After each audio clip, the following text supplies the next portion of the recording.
It was a night like no other in Montgomery, Alabama. The room hummed with anticipation as Aretha Franklin sat at the grand piano, her fingers grazing the keys like she was testing the very air for notes. Just as she was about to begin, a figure emerged from the shadows and muttered, "They don't want your kind here." Aretha froze.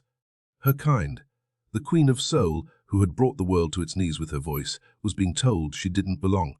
It wasn't the first time. Tonight it felt personal and dangerous. In the late 1960s, at the height of the civil rights movement, Aretha Franklin was more than a singer. She was a voice for the unheard, a beacon of hope for the oppressed, and a symbol of power in a world eager to keep her subdued. Yet, fame and influence didn't shield her from the realities of racism, especially in the Deep South.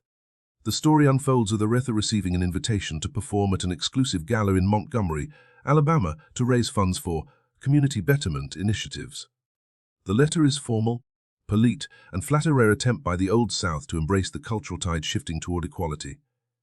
Her father, Reverend C.L. Franklin, a vocal civil rights leader, warned her about the potential dangers. "Montgomery isn't ready for you, Aretha. They'll smile in your face, but they haven't changed their ways." Aretha, defiant as ever, replied, "If they're not ready for me, then I'll help make them ready. Isn't that what this movement is all about?" With that, she packed her bags and headed south, determined to use her voice to unite even the most divided hearts. As Aretha stepped off the plane, the tension in the air was palpable. Reporters and photographers swarmed her, their questions thinly veiled attempts to stir controversy. "Miss Franklin, do you think the South will embrace a black woman as their star performer? Do you feel safe here?" Aretha smiled, her voice calm but resolute.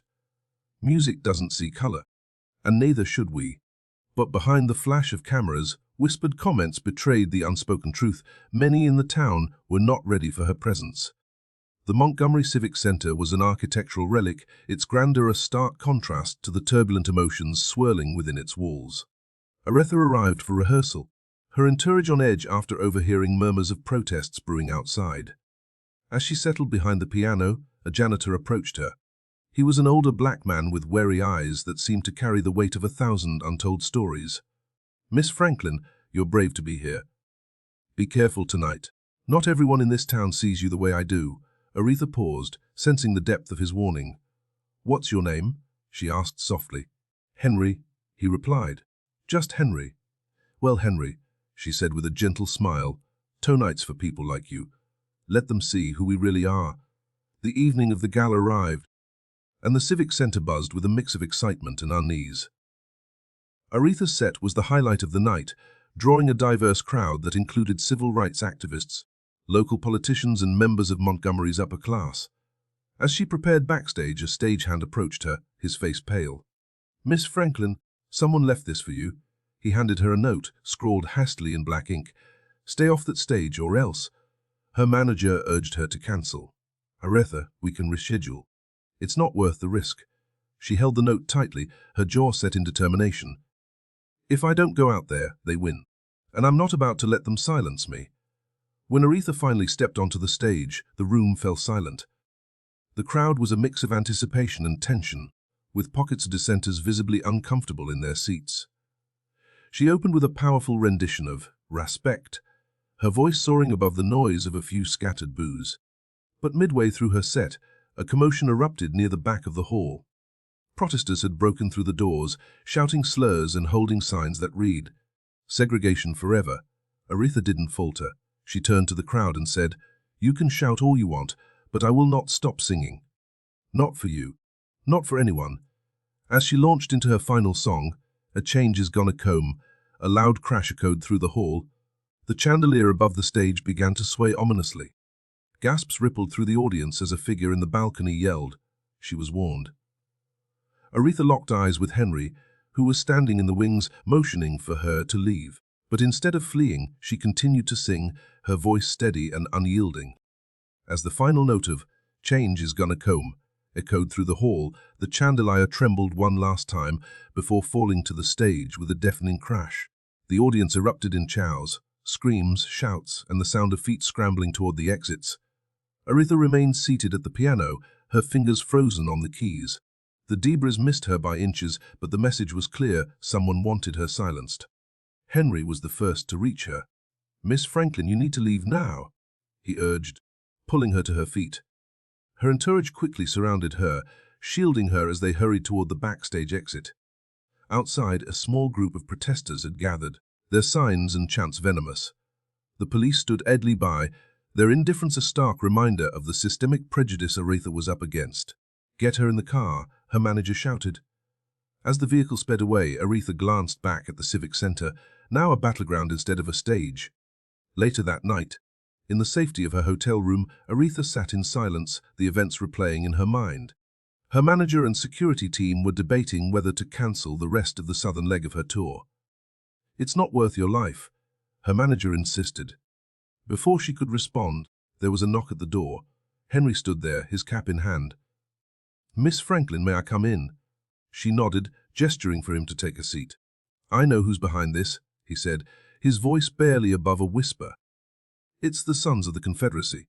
They don't take kindly to people like you coming here and making waves." "Why tell me this?" Aretha asked, her tone cautious but curious. "Because I've seen enough injustice in my life," he replied. "And because you have the power to make them listen." But Henry's information painted a grim picture. The Sons of the Confederacy weren't just protesters, they were an organized group with deep ties to the community. Their reach extended to law enforcement, local businesses, and even some of the very people who had invited Aretha to perform. "They'll come after you again," Henry warned. "You need to be ready." But Aretha was undeterred. "If I back down now, what message does that send to the people who believe in me? I can't let them win." Henry handed her a piece of paper. "This is where they meet. If you want to understand what you're up against, start here. But be careful, they don't play fair." The next day, Aretha and a trusted member of her team, Michael, decided to follow Henry's lead. Disguised in plain clothes, they drove to the address, a dilapidated barn on the outskirts of town. As they approached, they saw a gathering of men, their voices loud and their laughter coarse. From the safety of the car, they listened to snippets of the conversation. The men were openly bragging about the chaos they had caused at the Civic Center and planning their next move. "She thinks she can come here and preach equality," one man sneered. "We'll show her what Montgomery really stands for." Aretha's hands clenched into fists. Michael whispered, "We've heard enough. Let's go." But as they turned to leave, the headlights of another car illuminated them. The men in the barn noticed immediately. "Who's out there?" Michael floored the gas pedal and they sped away, the sound of angry shouts fading into the distance. Word of the chandelier incident and the growing resistance to Aretha's presence spread like wildfire. Reporters hounded her at every turn, framing the story as a clash between Southern tradition and progressive ideals. A particularly hostile interview aired on a local news station, where a prominent figure from Montgomery accused Aretha of inciting division by bringing her message of equality to their town. Aretha responded with grace but firmness.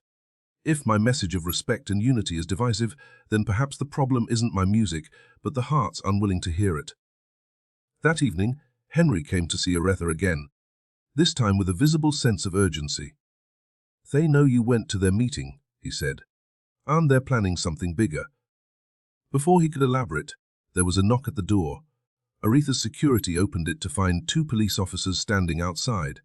"Miss Franklin," one of them said, his tone curt, "we've received reports that you've been trespassing on private property. We're going to have to ask you some questions." To Henry's face paled. "They're not here to ask questions," he whispered. Aretha's team quickly intervened, refusing to let the officers inside without a warrant. The tension was palpable as the officers finally left, but the message was clear: she was being watched. As the night wore on, Aretha sat at the piano in a hotel room, playing softly to calm her nerves. A sudden noise outside made her jump. She looked out the window to see a figure in the shadows staring up at her room. She stepped back, her heart pounding. Whoever they were, they wanted her to know she wasn't safe. But Aretha Franklin was no stranger to fear. If they wanted a fight, she'd give them one. The threats looming over Aretha Franklin weren't just attacks on her personally. They were challenges to everything she represented. She knew she couldn't face this battle alone. The next morning, Aretha made a bold move. She contacted prominent civil rights leaders, including Martin Luther King Jr. and Coretta Scott King, as well as local activists in Montgomery. "We need to turn this fear into action," Aretha said during a phone call with Dr. King. "If they think they can silence me, they're wrong. But I need help to make them hear me." Dr. King agreed to assist. "Your voice has always been a weapon for justice, Aretha. Now let's give it the platform it deserves." Within days, plans were underway for a benefit concert in Montgomery, with proceeds going to local civil rights initiatives. The event was to take place at an open-air park, a venue that could not be confined by walls or prejudice.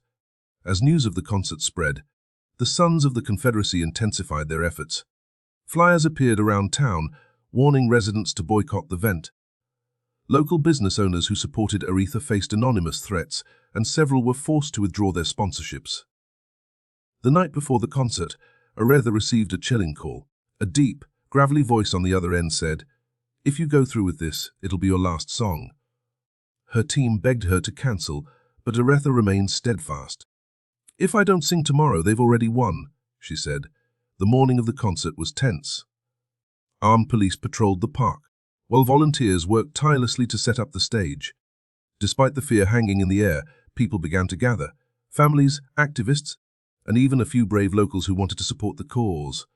Aretha arrived with her entourage, stepping out of her car to a mixture of cheers and wary glances. Henry was there, standing near the stage. He gave her a small nod, his silent way of saying, "You've got this." As the sun set, the park was filled with thousands of people. Aretha took the stage, dressed in a flowing white gown that seemed to radiate light. She started with "Respect," her voice cutting through the Nika blade, silencing even the most vocal dissenters. The crowd erupted in applause, but as she transitioned into "Think," a commotion erupted at the edge of the park. Protesters had gathered, their chants of segregation forever, competing with Aretha's powerful notes. She didn't stop. If anything, the interruptions seemed to fuel her. "This next one is for those who think change isn't coming," she said, launching into Sam Cooke's "Change is Gonna Come." Midway through the song, a loud bang rang out. The crowd screamed and chaos erupted. Aretha's security team rushed to her side, shielding her as people scattered in all directions. It wasn't clear if the noise was a gunshot or a firework, but the message was clear: someone wanted to send a warning. Aretha refused to leave the stage. Grabbing the microphone, she shouted, "You can try to scare me, but you can't silence me. We are here to stay." The crowd rallied around her, chanting, "Freedom! Freedom!" The energy was electric, and for a moment, fear was replaced by unity. That night, as the adrenaline faded, Aretha received a surprising visitor at hotel. It was Henry, looking more troubled than ever. "I've been doing some digging," he said, handing her a folder. Inside were photos and documents linking members of the Sons of the Confederacy to prominent local officials, including the mayor and police chief. The group's reach was deeper than Aretha had imagined. "They're more than just a hate group," Henry explained. "They're pulling the strings in this town, and they won't stop until they've silenced you for good."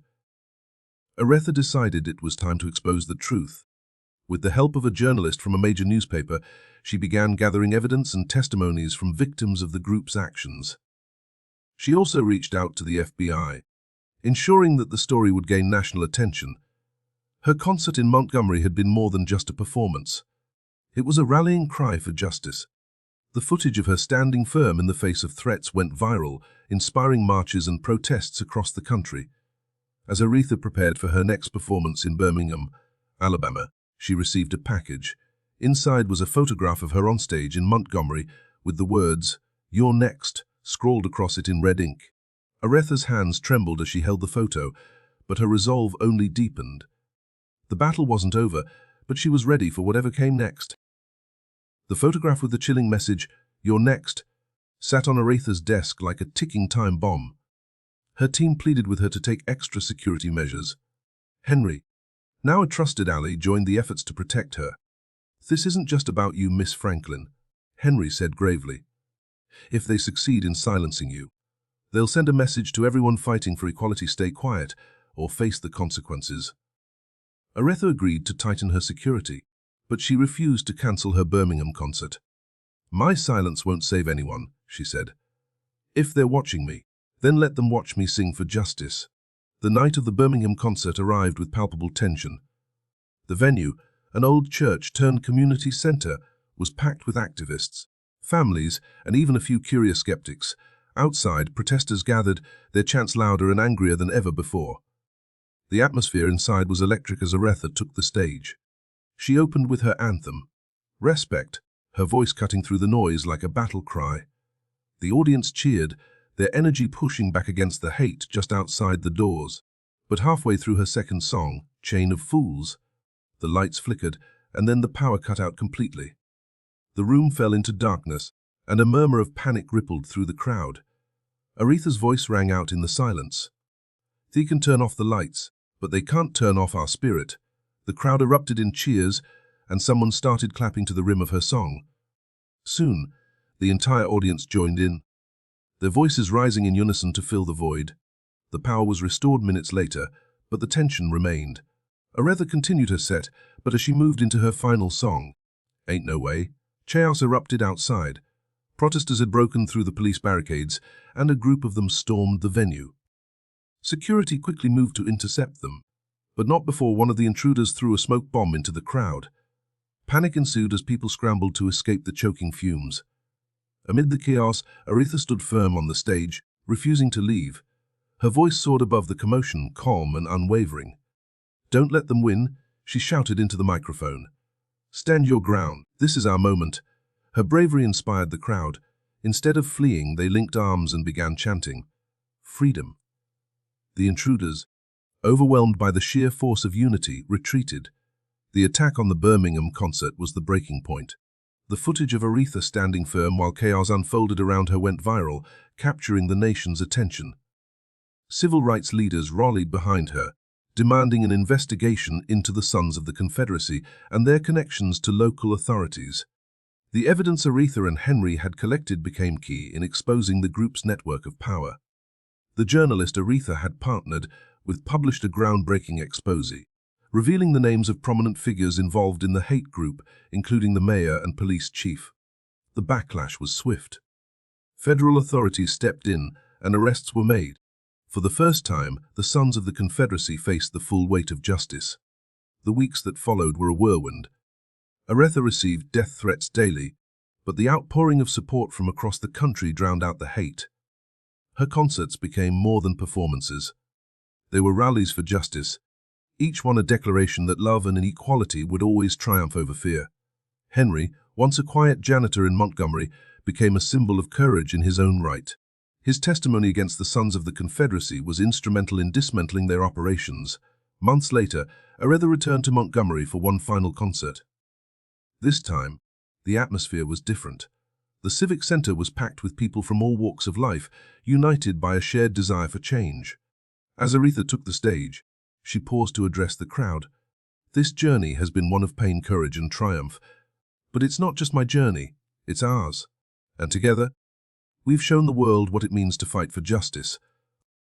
She closed the night with, A change is gonna come, her voice carrying the weight of everything she had endured and the hope she still held for the future. Aretha Franklin's stand in the South became a defining chapter in her legacy. She didn't just sing for equality, she fought for it, using her platform to amplify the voices of those who had been silenced for too long. Years later, Henry stood in front of a memorial plaque dedicated to Aretha in Montgomery, tears streaming down his face. It read, To the Queen of Soul, who taught us that even in the darkest of times, a voice raised in truth can change the world. Aretha's legacy lived on, not just in her music, but in the countless lives she inspired to keep fighting for a better tomorrow.